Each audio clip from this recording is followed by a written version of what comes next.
quick look at this book.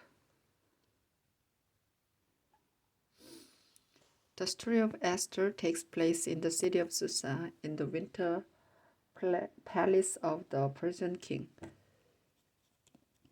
After King Xerxes divorced his queen, he chose a young Jewish woman named Esther as his new queen. She was an orphan but had been adopted and cared for by her cousin Mordecai, who was given a job as a palace official. Mordecai warned her not to tell anyone that she was a Jew, and she obeyed. The king's highest official was a man named Haman. He hated the Jews, and he tricked the king into giving permission to have them all killed. The rest of the book tells how Esther risked her own life to save the lives of her people. Afterwards, Mordecai and Esther wrote a letter telling all Jews to celebrate the festival of Purim every year to remember how the nation was saved. The Hebrew text of the book of Esther doesn't mention God, but the whole plot shows that God was protecting his people by making Esther queen, and as Mordecai put it, it could be that you were made queen for a time like this. Esther becomes queen. Chapter 1. Queen Vashti disobeys King Xerxes. King Xerxes of Persia lived in his capital city of Susa and ruled 127 provinces from India to Ethiopia. During the third year of his rule, Xerxes gave a big dinner for all his officials and officers.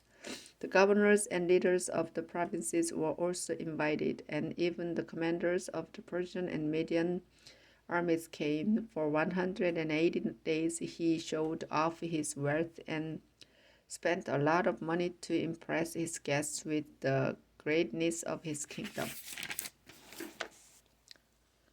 King Xerxes soon gave another dinner and invited everyone in the city of Susa, no matter who they were. The eating and drinking lasted 7 days in the beautiful palace gardens.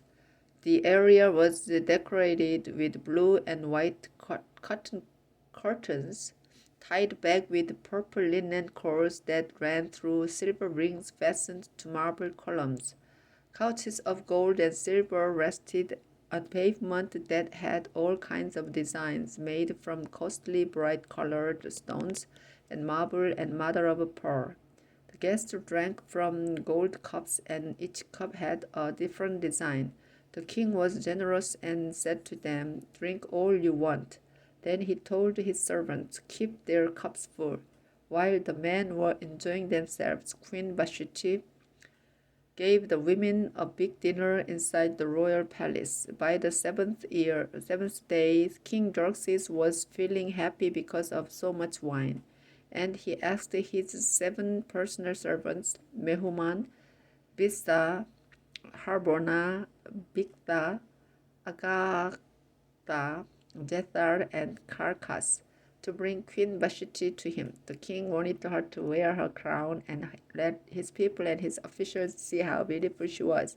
The king's servants told Queen Vashti what he had said, but she refused to go to him, and this made him terribly angry. The king called in the 7 highest officials of Persia and Media. They were Karshena, Shethar, Admatha, Tarshish, Meres, Marsena, and Memucan. These men were very wise and understood all the laws and customs of the country, and the king always asked them what they thought about such matters.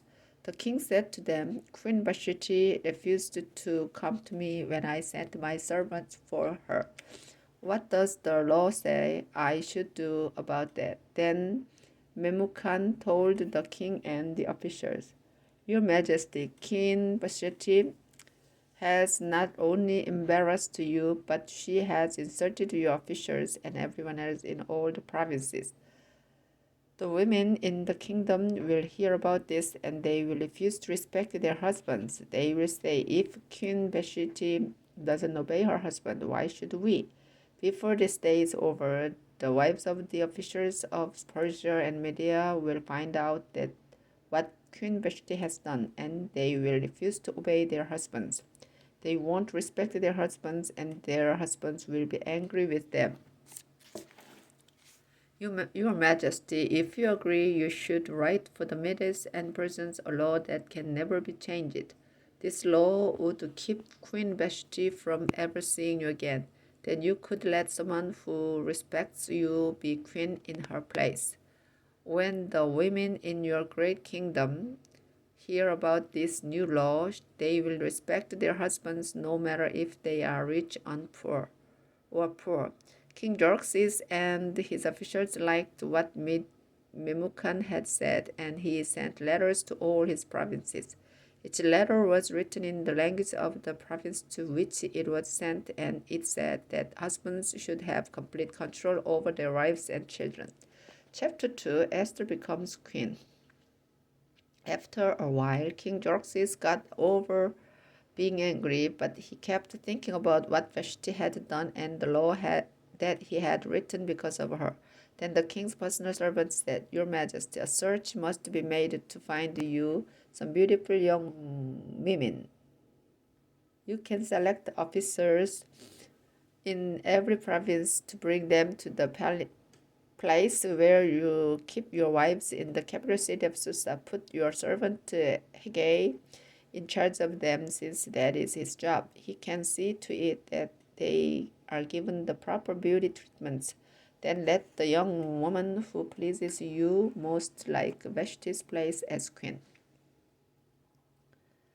King Xerxes liked these suggestions, and he followed them. At this time, a Jew named Mordecai was living in Susa. His father was Zair, and his grandfather Shimei was the son of Kish from the tribe of Benjamin. Kish was one of the people whom Nebuchadnezzar had taken from Jerusalem when he took King Jeconiah of Judah to Babylonia. Mordecai had a very beautiful cousin named Esther, whose Hebrew name was Hadassah.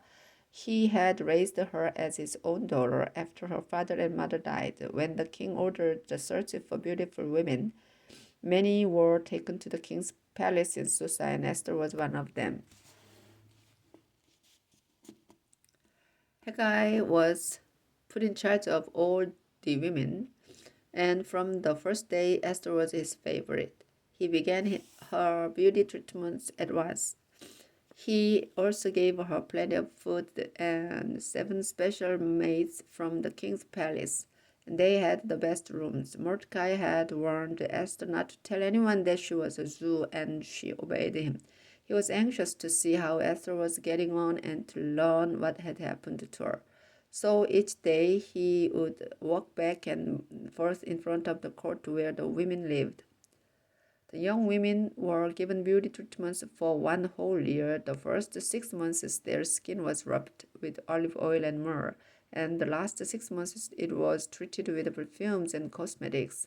Then each of them spent the night alone with King Xerxes. When a young woman went to the king, she could wear whatever clothes or jewelry she chose from the women's living quarters. In the evening, she would go to the king, and the following morning, she would go to the place where his wives stayed after being with him. There, a man named Shashgaz was in charge of the king's wives. Only the ones the king wanted and asked for by name could go back to the king. Xerxes had been king for 7 years when Esther's turn came to go to him during Tebeth, 10th month of the year. Everyone liked Esther. The king's personal servant Haggai was in charge of the women, and Esther trusted Haggai and asked him what she ought to take with her.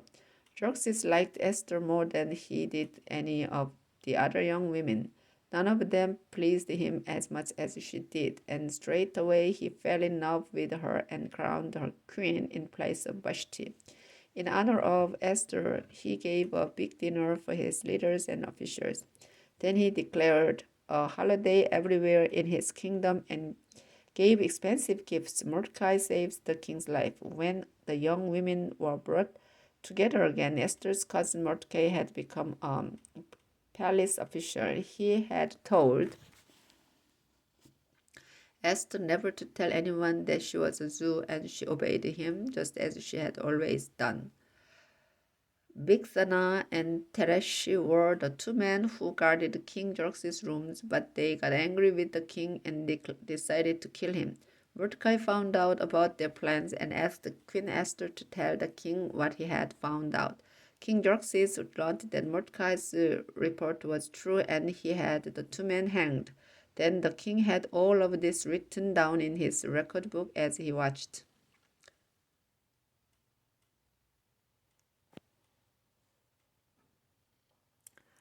Haman plans to destroy the Jews. Chapter 3. Later, King Xerxes promoted Haman, the son of Hammedatha, to the highest position in his kingdom.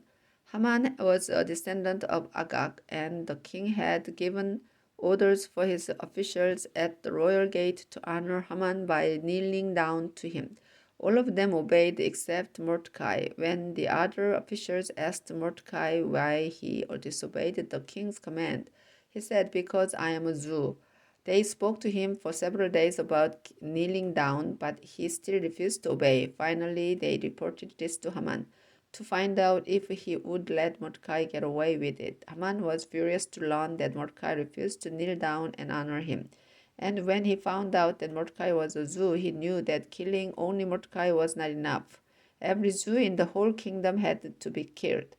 It was now the 12th year of the rule of King Xerxes. During Nisan, the first month of the year, Haman said, "Find out the best time for me to do this." The time chosen was Adar, the 12th month. Then Haman went to the king and said, "Your Majesty, there are some people who live all over your kingdom and won't have a thing to do with anyone else.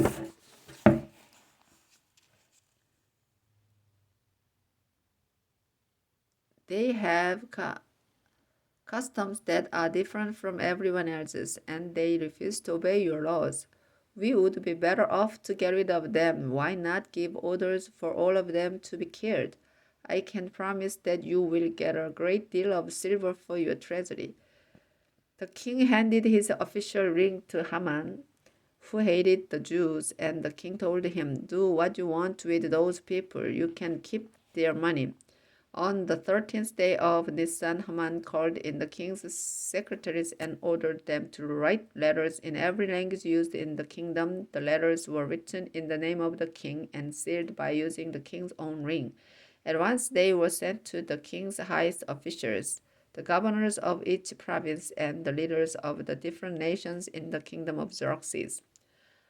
The letters were taken by messengers to every part of the kingdom, and this is what was said in the letters. The 13th day of Adar, the 12th month, all Jewish men, women, and children are to be killed, and their property is to be taken. King Xerxes gave orders for these letters to be posted where they could be seen by everyone all over the kingdom. The king's command was obeyed. And one of the letters was read aloud to the people in the walled city of Susa. Then the king and Haman sat down to drink together, but no one in the city could work out what was going on. Mordecai asks for Esther's help. Chapter 4. When Mordecai heard about the letter, he tore his clothes in sorrow and put on sackcloth. Then he covered his head with ashes and went through the city, crying and weeping. But he could go only as far as the palace gate, because no one wearing sackcloth was allowed inside the palace. In every province where the king's orders were read, the Jews cried and mourned, and they went without eating. Many of them even put on sackcloth and sat in ashes. When Esther's servant girls and her other servants told her what Mordecai was doing, she became very upset and sent Mordecai some clothes to wear in place of the sackcloth, but he refused to take them. Esther had a servant named Hathach, who had been given to her by the king. So she called him in and said, "Find out what's wrong with Mordecai and why he's acting this way." Hathach went to Mordecai in the city square in front of the palace gate, and Mordecai told him everything that had happened. He also told him how much money Haman had promised to add to the king's treasury if all the Jews were killed. Mordecai gave Hadachi a copy of the orders for the murder of the Jews and told him that these had been read in Susa. He said, "Show this to Esther and explain what it meant. What it meant. What it means. Ask her to go to the king and beg him to have pity on her people, the Jews." Hadach went back to Esther and told her what Mordecai had said. She answered, "Tell Mordecai there is a law about going in to see the king, and all his officials and his people know about this law. Anyone who goes in to see the king without being invited by him will be put to death. The only way that anyone can be saved is for the king to hold out the gold scepter to that person. And it's been 30 days since he has asked for me." When Mordecai was told what Esther had said, he sent back this reply, "Don't think that you will escape being killed with the rest of the Jews just because you live in the king's palace. If you don't speak up now, we will somehow get help. But you and your family will be killed. It could be that you were made queen for a time like this." Esther sent a message to Mordecai saying, "Bring together all the Jews in Susa and tell them to go without eating for my sake. Don't eat and drink for 3 days and nights. My servant girls and I will do the same. Then I will go in to see the king, even if it means I must die." Mordecai did everything Esther told him to do. Mordecai is honored, not killed. Chapter 5. Esther invites the king and Haman to a dinner. 3 days later, Esther dressed in her royal robes and went to the inner court of the palace in front of the throne. The king was sitting there facing the open doorway. He was happy to see Esther and he held out the gold scepter to her. When Esther came up and touched the tip of the scepter, the king said, "Esther, what brings you here? Just ask, and I will give you as much as half of my kingdom." Esther answered, "Your Majesty, please come with Haman to a dinner I will prepare for you later today." The king said to his servants, "Hurry and get Haman so we can accept Esther's invitation."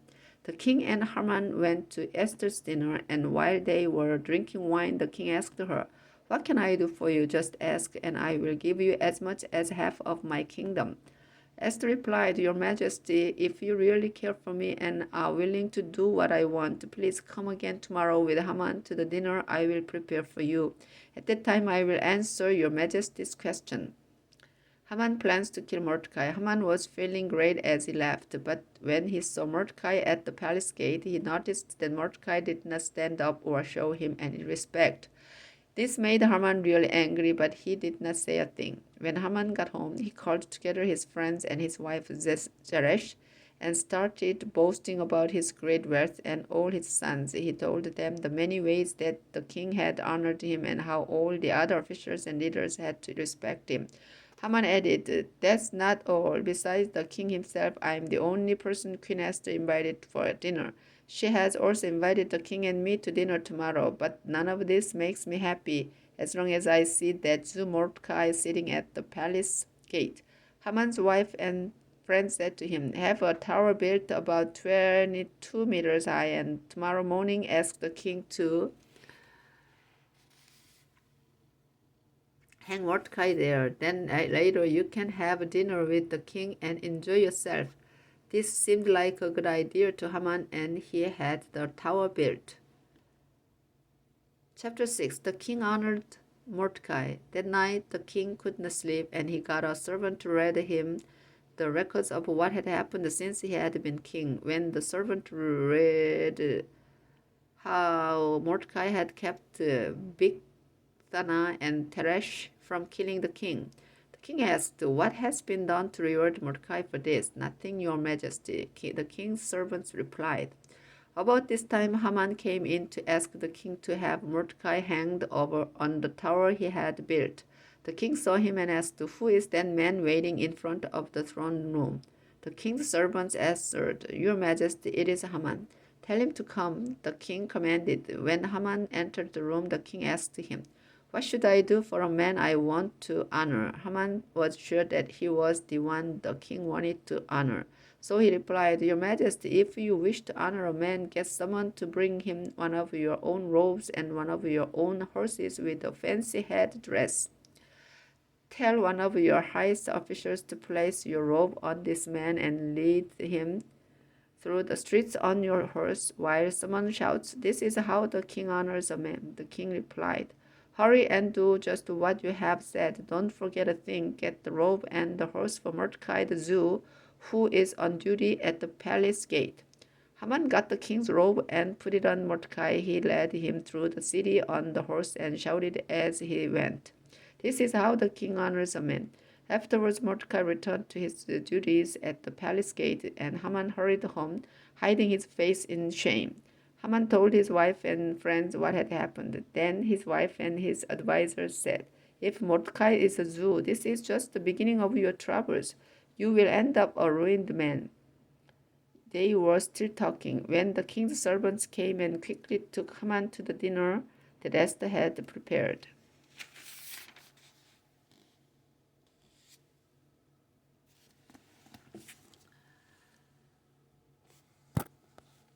Haman is put to death. Chapter 7. The king and Haman were dining with Esther and drinking wine during the second dinner. When the king again said, Esther, what can I do for you? Just ask, and I will give you as much as half of my kingdom. Esther answered, Your Majesty, if you really care for me and are willing to help, you can save me and my people. That's what I really want, because a reward has been promised to anyone who kills my people. Your Majesty, if we were merely going to be sold as slaves, I would not have bothered you. Who would dare to do such a thing? The king asked. Esther replied, That evil Haman is the one out to get us. Haman was terrified as he looked at the king and the queen. The king was so angry that he got up, left his wine, and went out into the palace garden. Haman realized that the king had already decided what to do with him, and he stayed and begged Esther to save his life. Just as the king came back into the room, Haman got down on his knees beside Esther, who was lying on the couch. The king shouted, Now you're even trying to rape my queen here in my own palace. As soon as the king said this, his servants covered Haman's head. Then Harbona, one of the king's personal servants, said, Your Majesty, Haman built a tower 22 meters high beside his house, so he could hang Mordecai on it, and Mordecai is the very one who spoke up and saved your life. Hang Haman from his own tower, the king commanded. Straight away, Haman was hanged on the tower he had built to hang Mordecai, and the king calmed down. The Jewish defend themselves and kill their enemies. Chapter 8. A happy ending for the Jews. Before the end of the day, King Xerxes gave Esther everything that had belonged to Haman, the enemy of the Jews. Esther told the king that Mordecai was her cousin, so the king made Mordecai one of his highest officials and gave him the royal ring that Haman had worn. Then Esther put Mordecai in charge of Haman's property. Once again, Esther went to speak to the king. This time she fell down at his feet, crying and begging, Please stop Haman's evil plan to have the Jews killed. King Xerxes held out the golden scepters to Esther, and she got up and said, Your Majesty, I know that you will do the right thing and that you really know me. Please stop what Haman has planned. He has already sent letters demanding that the Jews in all your provinces be killed, and I can't bear to see my people and my own relatives destroyed. King Xerxes then said to Esther and Mordecai, I have already ordered Haman to be hanged and his house given to Esther because of his evil plans to kill the Jews. I now give you permission to make a law that will save the lives of your people. You may use my ring to seal the law so that it can never be changed. On the 23rd day of Sivan, the third month, the king's secretaries wrote the law. They obeyed Mordecai and wrote to the Jews, the rulers, the governors, and the officials of all 127 provinces from India to Ethiopia. The letters were written in every language used in the kingdom, including the Jewish language. They were written in the name of King Xerxes and sealed with his ring. Then they were taken by messengers who rode the king's finest and fastest horses. In these letters the king said, "On the 13th day of Adar, the 12th month, the Jews in every city and province will be allowed to get together and defend themselves. They may destroy any army that attacks them, and they may kill all their enemies, including women and children. They may also take everything that belongs to their enemies." A copy of this law was to be posted in every province and read by everyone. Then the king ordered his messengers to take their fastest horses and deliver the law as quickly as possible to every province. When Mordecai left, he was wearing clothes fit for a king. He wore blue and white robes, a large gold crown, and a cape made of fine linen and purple cloth.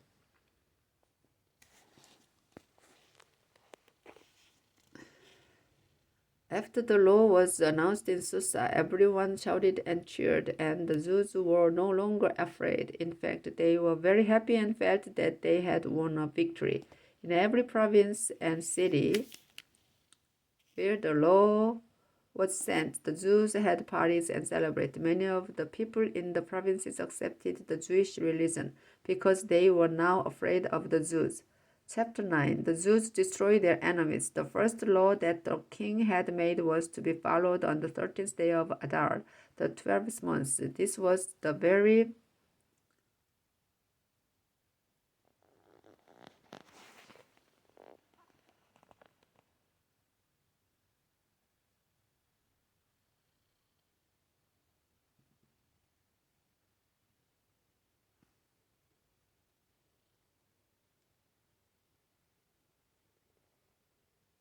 day that the enemies of the Jews had hoped to do away with them.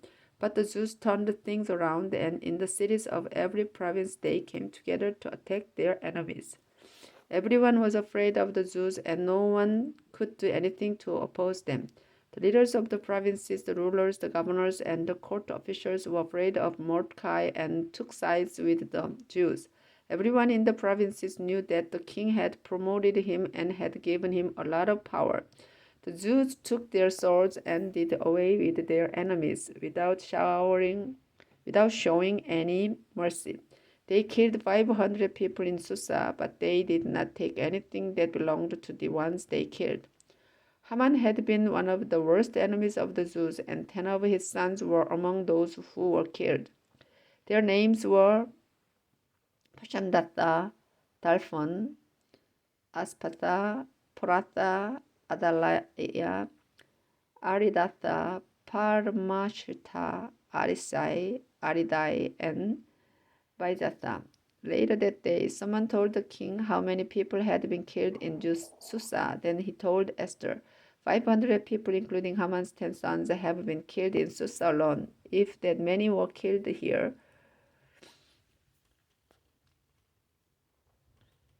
that many were killed here, what must have happened in the provinces? Is there anything else you want done? Just tell me, and it will be done.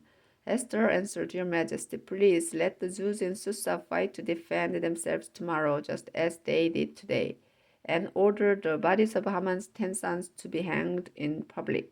King Xerxes did what Esther had requested, and the bodies of Haman's sons were hung in Susa. Then on the 14th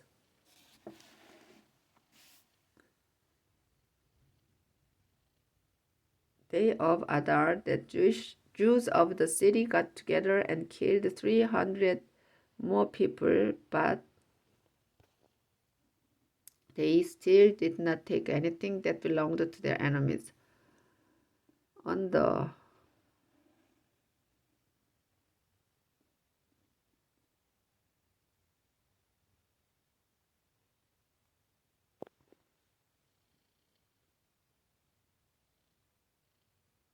thirteenth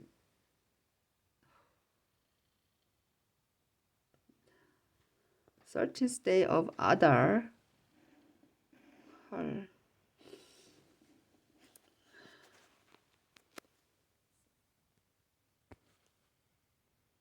Adar, 14th day of The Jews in the provinces had come together to defend themselves. They killed 75,000 of their enemies, but the Jews did not take anything that belonged to the ones they killed. Then on the 14th day of the month, the Jews celebrated with a feast. On the 15th day of the month, the Jews in Susa held a holiday and celebrated after killing their enemies on the 13th and the 14th. This is why the Jews in the villages now celebrate on the 14th day of the month. It is a joyful holiday that they celebrate by feasting and sending gifts of food to each other. The festival of Purim. Mordecai wrote down everything that had happened. Then he sent letters to the Jews everywhere in the provinces and told them, each year you must celebrate on both the 14th and the 15th of Adar, the days when we Jews defeated our enemies. Remember this month as a time when our sorrow was turned to joy and celebration took the place of crying. Celebrate by having parties and by giving to the poor and by sharing gifts of food with each other.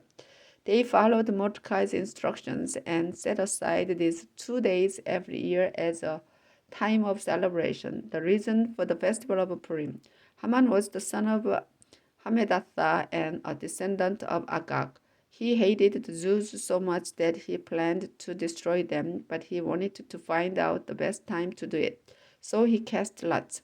Esther went to King Xerxes and asked him to save her people. Then the king gave written orders for Haman and his sons to be punished in the same terrible way that Haman had in mind for the Jews.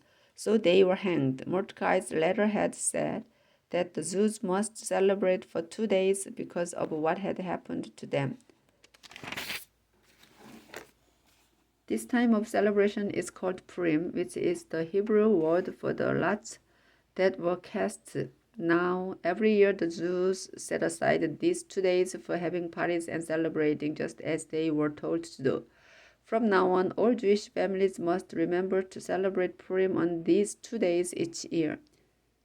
Queen Esther, daughter of Abihail, wanted to give full authority to Mordecai's letter about the festival of Purim, and with his help, she wrote a letter about the feast. Copies of this letter were sent to Jews in the 127 provinces of King Xerxes. In the letter, they said, "We pray that all of you will live in peace and safety. You and your descendants must always remember to celebrate Purim at the time and in the way that we have said.